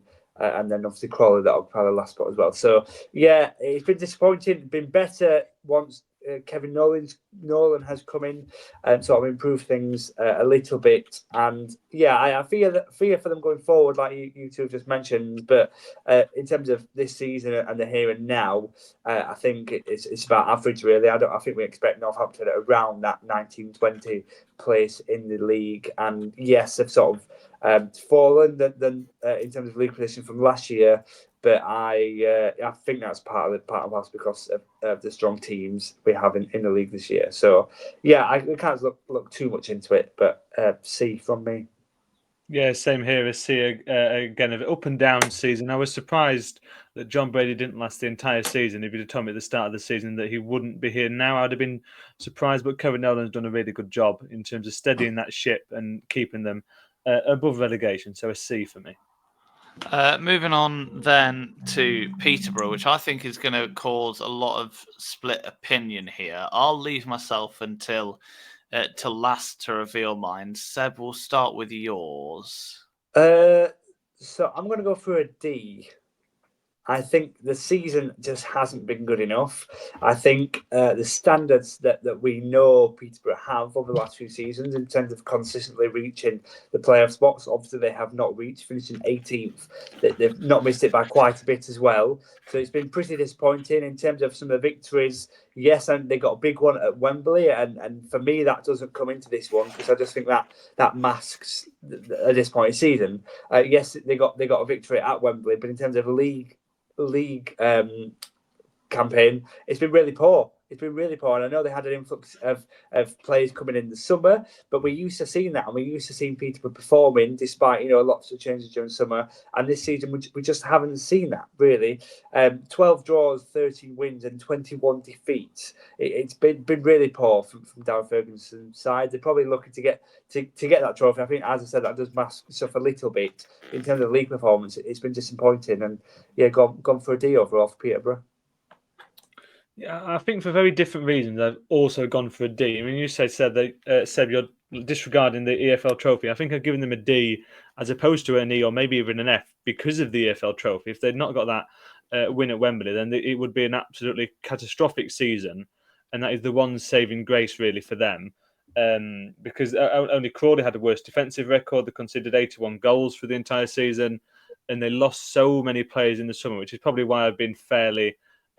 I think quite generous to them, giving them a D, in that they lost a lot of players in the summer and they didn't replace them in that Peterborough way, and they've really struggled off the back of that. And losing Poku to injury for a large part of the season didn't help either. So I've for those sort of factors, mitigating circumstances, if you like, I've boosted them up to a D. Yeah, I've gone for a D as well, just purely because of their EFL trophy victory. And for the exact same reasons as James, I don't really have anything to add on that one, to be honest. You kind of covered everything perfectly.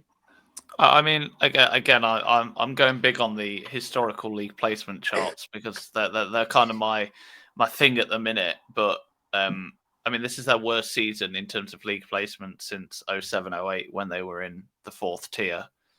So by that alone, I've kind of gone E, and the only reason it's not an F or a U is purely down to one, the high turnover they had in the squad. So it was always expected they were going to struggle this year. And although this is the League One lowdown, I think we have a little bit of consideration for the EFL trophy. Not a huge amount. Maybe I'm not putting as much into it as others are. So I've gone E. I had flirted with an F and even a U at times. I think there are reasons and justifications for both of them. You know, they're not they're not a poor squad. They're not a poor club at all. But yeah, just disappointed really by them. I expected a lot more. They've been fun. Don't get me wrong. It's been fun watching their scorelines come in at times this season, but being fun doesn't necessarily win you trophies and or promotions. So yeah, I think that's fair. On to Reading then. Now this one's going to be interesting. I think I've gone with an A. I think with all the things that have happened off the pitch, you really cannot give them. I would struggle to give them a B because I think most other clubs would just simply crumble. So I've gone with an A, and that's my justification for it. Jamie, I'm interested to hear yours. Yeah, I'm in complete agreement. I've also gone for an A. I spoke to Andy Preston, who editor at Reading Today newspaper, a couple of times at the back end of the season when we've spoken about the off-the-field matters. Obviously, he knows a lot about that. He's been around the entire situation for the 2 or 3 years it's been dragging on. And as Callum said, if that situation happened to any other club, then to be even having a sniff of the playoffs would be almost unbelievable. So the other thing I wanted to add as well, if they had got into the playoffs, I think I'd give them an A star, to be honest, because that would be such an incredible achievement to have that chance of promotion. But it's an A in the end, of course, finishing 7th and handling those off the field issues with a very young squad and losing Sam Smith in January, moving on to Wrexham, the 3 things to me that really impressed me by them. And an A is the grade I give them. Seb? Yeah, I've not gone for an A. I've gone for a B this time. You know, we can't understate the season that they've had in terms of all the off-field matters that, as you both have already mentioned already, in terms of on the pitch as well. We've seen quite a couple of successful players. You know, Harvey Nibbs and Lewis Wing appeared in a couple of our teams of the season. So, you know, they've had some really good quality. And again, as James had Smith as well before he went to Wrexham, they have actually been pretty consistent over the season. They dipped off slightly when Sellers left, but actually I think Hunt did a really good job in keeping them in and around that sort of playoff push. They just were unfortunate just to miss out in the end. But nevertheless, I think a really, really solid season for what all was going on outside the playing surface. So yeah, a B from me for Reading. Yeah, I've gone with the B as well. It'd have been an A if they got into the playoffs for me. I think they tailed off just towards the crucial points, but I think that is because they had so many off the field matters. They had obviously a young squad, but I've given them a B. If they got in, I'd have given them an A. Fair enough. We're all in rough agreement with them. Again, I don't think we can commend them high enough at all, really. Rotherham, this one's going to be interesting. I've gone F. But I think that's mainly down to last season and the appointment of Steve Evans. I think retrospectively, I know he's won promotions before, but that's not the manager he is anymore. Football has changed, and it was incredibly naive, I think, for Rotherham to think they could win a league or to challenge for promotion with Steve Evans. He's a manager that can take a bottom half club and make them mid-table or upper mid-table like he did with Stevenage. So yeah, I'll go for Rotherham. I've gone with an F. Okay, I've gone with an E, just purely because I think Matt Hamshaw's come in and not stabilised them, but he's got some results, and they finished just behind Barnsley. So in my head, I've given Barnsley a D, so I'm going to give Rotherham an E. I think it has been an incredibly terrible season for Rotherham. I don't think there's two ways to put it. Everyone expected them to be top 6 with the squad they had. especially when you have got one of the best creative midfielders in Joe Powell in your squad as well. So I fully expect them to do all right next year, to be honest. But this year, E. Go on, Seb. Yeah, I have put them as a D. I was just trying to work out all the letters I've got on my sheet of paper. I've got a D. They've not passed. A damning indictment of Seb's education here. Yeah, well, yeah, this is really, yeah. I've gone for a D. They have obviously not passed, but also I don't know. I think the latter stage of the season, like Sam said, since Matt Hamshaw's come in, he sort of steadied things a little bit. They were never going to.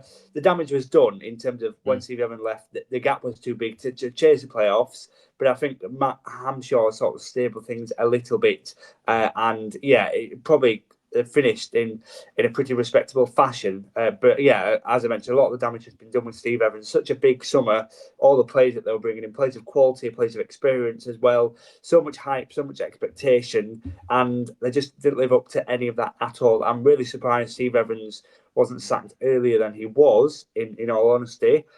But as I mentioned, since Hamshaw's come in, bit of stability, performances have been better, and the crowds are coming back to the New York and having not sort of been there when Steve Evans was in his final few weeks. The crowds are back in Matt Hamshaw, and it should be a good season next year. So yeah, D from me. I've just got cramps, so I don't know if we need to have a substitution before the end of the podcast. But I've also gone for an E. Matt Hamshaw showing signs of improvement ahead of next season. I think it's probably an argument for another day, but I sort of completely disagree with Callum's analysis of Steve Evans' football not being something that can work in the modern day, because I still think there is potential for that to work, but it hasn't worked. I just don't know if it gets promotions these days. That's my thinking. Yeah. I know we're a bit short on time, so I think that is something we can talk about in the summer, though. I think that is an interesting sort of case study in terms of that style of football, and can it still get to the very top like it did even 5-10 years ago. But in this case, it has not worked at all. They brought in a lot of experience, and it just never seemed to gel, which I think is my sort of take on Rotherham as a whole, that none of it really came together this season. And I don't really know why, because it had all the ingredients too. I had them second in my pre-season predictions, and none of it has worked at all. And yeah, an E for me, the saving grace being this sort of back end to the season under Hamshaw. Next up, then, Shrewsbury. I think this will be quite a quick one. Other than that extraordinary 17-18 season where they finished third, they've been on this downward spiral. They've always flirted with relegation pretty much ever since they joined the league in 15-16. That stay has now come to an end with a very pitiful relegation, that highlight of beating Birmingham, where everyone was just stunned to attention, and we all thought, oh Christ, something's going on here, but it didn't work out. Maybe I'm a bit harsh going with EU, but being that terrible, I feel like budget or no budget, there's no real justification for it. Jamie? No, I'm going to agree with you on this one. I've also gone for a U. They've got the third worst defence, the second worst attack in terms of goals, just 8 wins. And I described it as chaos on and off the pitch.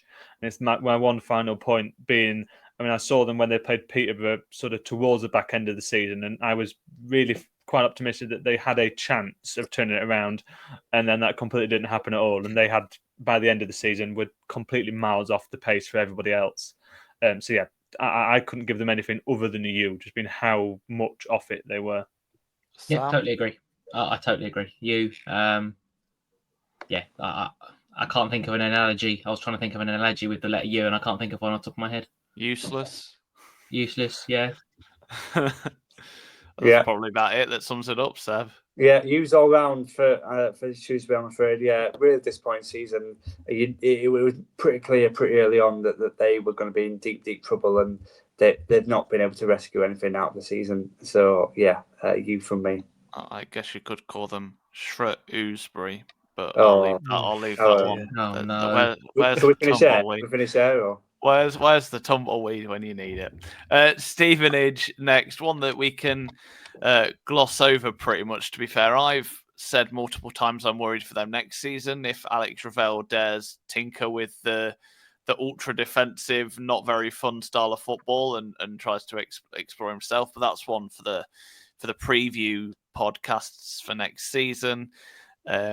Stevenage, fairly middle of the road. I'll go with a C. Not very offensive, not very fun to watch. So I'll go with a C, Seb. Yeah, likewise, gone for a C. Nothing much really to add to that. Really, Stevenage finishing 14th in the end under Ravel. Yeah, football at times not the most entertaining to watch, but it does get you results at times. And yeah, I think they were quite a way off the relegation sort of mix, and yeah, expected to finish mid-table and did finish mid-table. So not really too much to say about Stevenage other than another season around that mid-table mark. Yeah, I would agree. I've gone for a C. They've scored less, conceded less, conceded more, and won less games than they did last year. So it is a step backwards in a league that is, as what we've mentioned, with higher budgets. I did see them take a step backwards. Though I thought Alex Ravel was brought in to try and change that style of play. To be fair to him, he tried it. It didn't work. He went back to a way that got results. So I think that's good adaptable management, personally, because it's a lot of managers nowadays stick with their principle of we're going to play this way. So he played a way that he probably didn't want to get results. And Stevenage, to stabilise themselves as a League One club with their budget, is pretty good going. So I think another solid season. I was on the verge of giving them a B, but I have gone with a C. Yeah, a C for me as well. It was, I think, a season that could have been a massive transition from Steve Evans to Alex Ravel, but Alex Ravel has managed to make it not feel like that and has managed to keep the team very solidly mid-table, no threat of relegation at all. So yeah, good season and a C for me.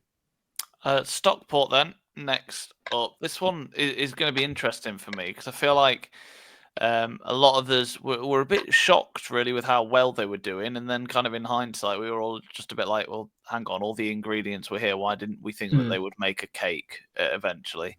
I've gone with A-, and the only reason I've put a minus in there is because I feel like an A would kind of like mask the fact that they didn't get promoted. I mean they were the form team really towards the end of the season. And then to go into the playoffs and not get promoted would have been hugely disappointing for them. So put me down for an A, but it's, for me, dare I say, it's towards the lower end of that. Jamie? Yeah, I've gone for an A. They exceeded expectations hugely for me. And the other point I wanted to make was Louis Barry obviously moving on in January. We expected them to drop off, and they completely didn't at all. They stayed very solidly how they were beforehand, and those goals were spread around. And Oliver Norwood, how good of a season he's had as well. As when they played Lincoln in October, he looked miles off it, looked like he was really struggling. And since then, he's been absolutely impeccable, and he's been pulling the strings consistently for that team towards the back end of this season, especially. So they're the two standouts for me. An A overall, and just a fantastic season. Yep, totally agree. I don't really have anything to add for Stockport. I think I raved about their summer recruitment and then for some reason stuck them 12th in my predictions. So that was a bit strange. But yeah, I think exceptional season. Dave Challoner, we know, 14 seasons he's had as a manager, and he's finished in the top 6 in all of them as a full season. The only other thing exception was the Fylde job where they were bottom 4 and they sacked him before the end of the season. So yeah, I don't think anyone expected Stockport to even finish 3rd, to be honest. I think potentially they could have got top 6, but yeah, an exceptional season from Stockport, and they play quite good football. And Dave Challoner's a very good bloke as well. Yeah, A's all round. I've gone with A as well. I think the consistent team really throughout the season, along with Charlton, obviously finished the season end up in 3rd, which I think is really impressive. And their sort of work's gone on the radar. You've got to remember that they only came up last summer from League Two. I guess one of the times we don't mention that Wrexham have sort of put Stockport on the back burner a little bit, in that, you know, everyone seems to be forgetting about Stockport. The limelight is all on Wrexham, whereas actually Stockport as well also came up last summer, and they've just been taken along so nicely, you know, picking up results that you wouldn't expect. Their home form at Stockley Park has been really impressive as well. It's been a terrific season. They've got a terrific manager, and they've had a terrific squad as well. And it's about getting now that momentum to go again next season and push one step further. Yeah, they were probably my, just backing onto what what I think it was what Callum said, in that they were my favourites going into the playoffs, and for them to not even get through to Wembley, I think I was incredibly surprised at, given they didn't even get to there in the first place. But I guess that is partly because of Leyton Orient. But yeah, for them to get an A star from me, I'm not doing A stars, but if they were to get an A star from me, they would have had to get to Wembley and win at Wembley. But I think an A is a terrific score, nevertheless. Next up, then, Wigan, third to last team. They finished 15th, 56 points. For me, this is an interesting one because this is their. Ever since they've been relegated from the Premier League, they've only had one finish, which was worse, and that was 20th during the 2021 campaign. A lot of us kind of just expected them to push on this year. And they've not done that. But the foundations seem to be there going into next year. They've had a good run at the end of the season.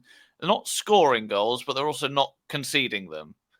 And I think it's easier to score goals than it is to stop conceding them, I think is probably the way of putting it.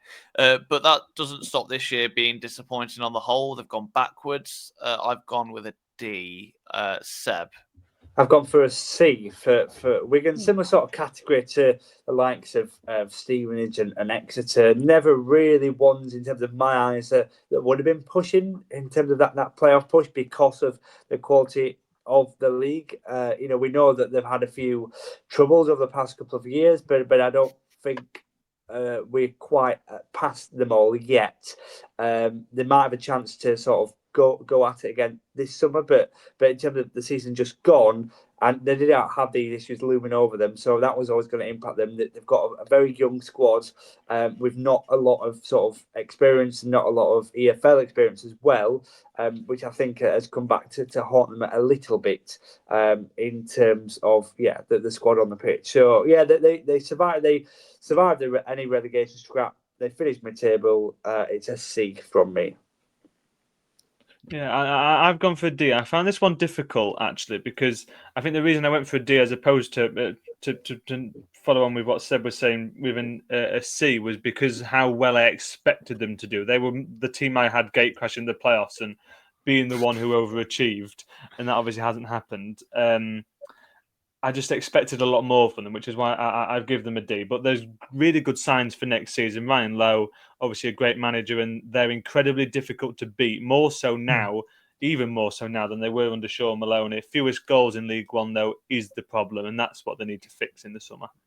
Yeah, I've gone for a D as well. I expected them to be at least top half. The lack of goals was extremely disappointing, but Ryan Lowe's come in and made them even harder, like you say, even harder to beat, which is a good sign. I think that's a sign of, because you can add to that. You've got, first and foremost, you've got to be hard to beat to be a successful football club, and you can add little things to that. They need a little bit of creativity in the final third, and then obviously the one thing everything looks for is a goal scorer. So 2 teams left, 2 teams that if you'd have asked us this a couple of weeks ago, we might have come up with very different answers, but as have the final couple of weeks of the season played out, and they've got very different and contrasting outcomes. We'll start with Wrexham due to our alphabetical order. I've gone A star, automatic promotion. I definitely didn't predict that. I thought that League One maybe was a step too far for them on their incredible run that they've been on. But no team in the top 5 of English football, top 5 steps of English football, have ever done back-to-back promotions off the top of my head. I know it's been done lower down in the non-league pyramid, but that's not the stat that we're referencing at all. They have done incredibly well. Okay, they've got considerable financial backing, and not every team has a huge documentary to bankroll them and Deadpool at all. But but at the end of the day, that's the cards that they've been dealt.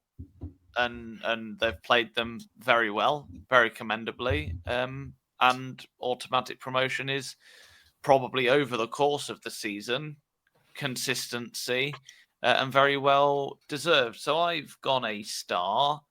I imagine I'm not the only one. Sam? Yeah, I've gone for an A star. I think we expected them to do well, but not this well. I think the revenue, obviously, that it does help. Like January, they've God, what's the best value striker in League One that they can afford? That's Sam Smith, because Reading are going to need to sell him. So let's go buy Sam Smith. And on top of that, let's go buy an England international and Jay Rodriguez to supplement our front line. Just because bench option, Jay Rodriguez. Just because, yes, they've got Paul Mullin, they've got Mo Fowl, they've got Ollie Palmer already contracted. And then it's like, oh, we need a bit more. So we'll go buy Sam Smith and we'll go buy someone else. It'll be interesting what they do next season, Wrexham in the Championship. Obviously, there's different rules and regulations with FFP in the Championship that they need to follow. That I think they can't lose 15 million for 3 seasons in a row or something along them lines. But with the amount of revenue they make, they can spend freely, to be honest, because if they need a bit more money, they'll just put a couple more episodes out on the documentary. So they're free to spend. My only concern for Wrexham going up will be the manager. I know he's done incredibly well to make them rise, but I personally don't think he's a Championship manager. I don't think he's got a plan B. And the problem they're going to have is some of their higher earners now with promotion wage rises like Paul Mullin, Ollie Palmer. Clubs aren't going to be able to afford them, so they're going to have to either pay part of their wages or pay them off to leave the club. So I don't really know how they're going to get on in the Championship. I think they'll be in the bottom half. And I could probably see them changing manager as well at some point. But yeah, I'll give them an A star for their League One season. Yeah, I've gone for an A. I don't really know why I've not given them an A star, to be honest. I've not really got a reason. While you two were talking, I was thinking, why have I not given them an A star? And I'm not too sure, but I've gone for an A. And I don't think there's much else to say than what hasn't already been said, other than that they were just an amazing team. And I do want to just give one very quick story. It was something I spoke about on the one of the review shows, the last one of the season, actually. When Wrexham came to Lincoln, and I was chatting to the Wrexham commentator, really nice guy, and he had on this the shirt because last day of the season, fancy dress, and his fancy dress up in the media area of the LNER Stadium. He had a replica of the shirt he wore when he went to his first ever game as a kid, and stuck on it was all the badges he had, all the pin badges he had on his shirt when he was 7-8 years old going to his first game. So I think that is a nice anecdote, that there is always a human side to football clubs, even with all the money and the Hollywood and all the other side of it, which I think I get more annoyed out of the 4 of us than anything else. There are still that human element to it, and they've done an absolutely sterling job to get to where they have and be promoted once again. I think the good thing is as well, they've not gone in and they've gone away from the ethos of that football club. They've kept it a real community club. And they've kept, to be honest, I think we all would rather have owners like them two who are bankrolled, number one, have given great publicity to the football club and have kept it a community club. So, yeah, I don't have anything bad to say about their owners at all. Yeah, that just leaves me then, doesn't it? I've gone for an A for Wrexham. Promotion, pretty domination throughout the season, really. There's a reason why a lot of us have got Wrexham players in our team of the seasons as well. So, yeah, on the pitch, in the stands, in the management room, all quality. I agree. I'm not really following that, but I agree about what Sam is saying in terms of Parkinson next year. He might be slightly out of his depth, but there is still money there to support him. So hopefully, he's got a bit of a plan along with some of the backroom staff as well. So yeah, A for me in terms of the season at Wrexham. And then the final team, who'd have thought we'd ever made this, an hour and 47 and a bit minutes in, but we're here. Thank you for sticking with us. Wycombe Wanderers. Now, if we'd have done this episode in February or January, this is an A star for me. But they have had a poor end to the season, dropped down to 5th. Dare I say, in the playoffs, never really looked like getting through the semi-finals. It was tight, but they never really looked like doing it.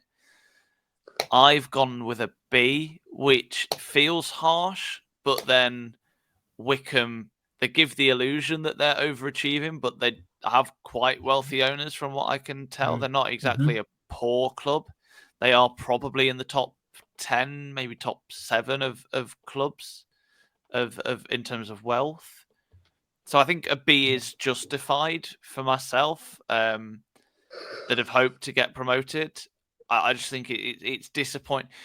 If Flick reverse their season, if they have a poor start and then, almost like Orient have done, then maybe we're talking about this in a different light.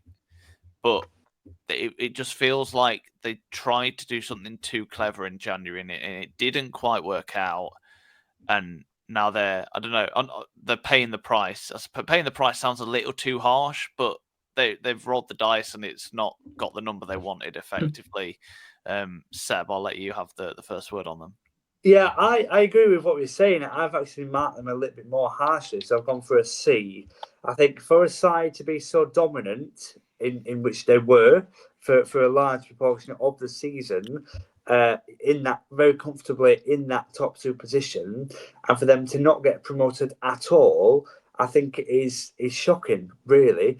I know there was a managerial change, but actually there wasn't that much change within the playing squad. Not that much change on the pitch in terms of management style when the new manager came in as well. So it's not as though there was a whole new style that the players had to adapt to. There was such a gap as well between Wycombe in second and the teams in third and fourth. And they just did not pick up the results that they needed to. And you're right in terms of they didn't look competitive at all, really, in terms of the playoff games as well. Didn't really give them themselves any hope or any chance in getting to Wembley to the playoff final.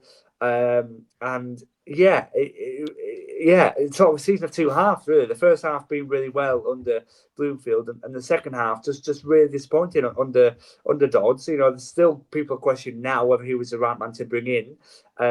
I guess the club will look at that, I'm sure, and they'll back him over the summer. He's not had a full season. We've got to bear that in mind. But actually, it's his first proper managerial job. In terms of, I think he's been interim charge a couple of times elsewhere, but in terms of he is a number one man. That's his first time leaving a coaching position at Sunderland. I think it's really disappointing for Wycombe. As I said, being in such a lead like they were, to not get promotion at all is really bad. Yeah, and I found this one really quite difficult in terms of a rating. Not to the same extremities of Burton, but it was sort of like an A star start and a U finish to the season, and sort of not as stark as that. So I fell on a C as well, actually. They finished fifth, obviously, in the end. I think Sam said on our reaction to predictions that counting from where Mike Dodds came in, they are eighth in the table. Mm-hmm. And before he came in, they were first, second, they were really right up the top and massively overachieving, which I think is worth taking into consideration in that how much overachieving they were doing before Dodds brought them back down to earth and then some a little bit in the sort of second half of the season. But they've really struggled. Recruitment hasn't quite been there. It's not worked. There's been a massive disconnect between the fans and everyone outside the dressing room. And I think what summed it up for me was that playoff semi-final, because they looked completely devoid of ideas. They looked like a team that'd been an admin error, and they weren't meant to be the team in that playoff semi-final, because they looked like a bottom half of the table team in that playoff semi-final playing against a really good side in Charlton. They looked miles off it, and as I say, devoid of ideas. They didn't have a shot on target, I think I'm right in saying, that away second leg, which is completely unforgivable. And that has really sort of soured my take on them overall in terms of just how much they have fallen off. Similar to what Seb was saying, probably at the start of the season you'd take it, which is why I've gone for a C. My last point before I pass to you, Sam, why I've given them a C and not anything less is that at the start of the season, if you'd have said they're going to finish fifth, you've gone, that's a good season, they've done well. But with all the context, it's poor. It really is. Yeah, I've given them a B. I didn't expect them to get top six, but when you're obviously in that position, it kind of, you have to take that into perspective. They didn't fall out the top six, so that's why I haven't given them a C. I still think they have overachieved to finish where they were. I've put it all down to their January mess, quite frankly. I was going to swear. Signing, how many players was it? I think we worked out about 14 players in January on top of a new manager. Like half of them players were signed without a manager in charge. So who is making the decisions to buy players that may not fit a style of play?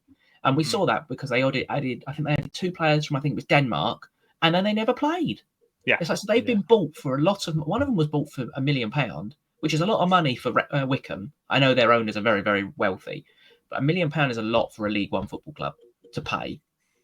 And they never played him, really. I think there was too much overhaul in January. If you change the manager, you can't have an overhaul of playing squad as well. If you overhaul the playing squad, then you need Bloomfield to have stayed. So it was all down to January, and they were extremely disappointing, like, especially Richard Kone, like the second half of the season. Yeah. I think he got 2 goals in 18 games, didn't even turn up in the playoffs, to be honest. So I think that's the most disappointing part for Wycombe. I do worry for them next year. If they go and have another summer spending spree and they overhaul the squad again, that would worry me. I think they need 1 or 2 in, not 8, 9 or 10 again. I think it depends who's in charge as well next season. Yes, I would personally get rid. Personally, well, that's a debate for another time, and one that I'm sure we'll discuss over summer. But if you have, whether you've just listened to the bit about your club, listened to our teams of the seasons, or listened to the full episode on YouTube, or listened to both parts on audio platforms, thank you so much for listening and supporting us throughout the season. We've grown to well over 1,000 subscribers on YouTube, which was quite frankly unthinkable at the start of the season. So a huge thank you to every single one of you who has subscribed. A huge thank you to everyone who has listened, left a comment, listened to us on lives, whatever it is that you've been doing to interact with the podcast. From all of us at League One Lowdown and the Debt Network, we really, really do appreciate that. So thank you very, very much for listening to this end of season episode as well. On behalf of all of us, it's been a pleasure having your company, and we'll see you over the summer. Thank you.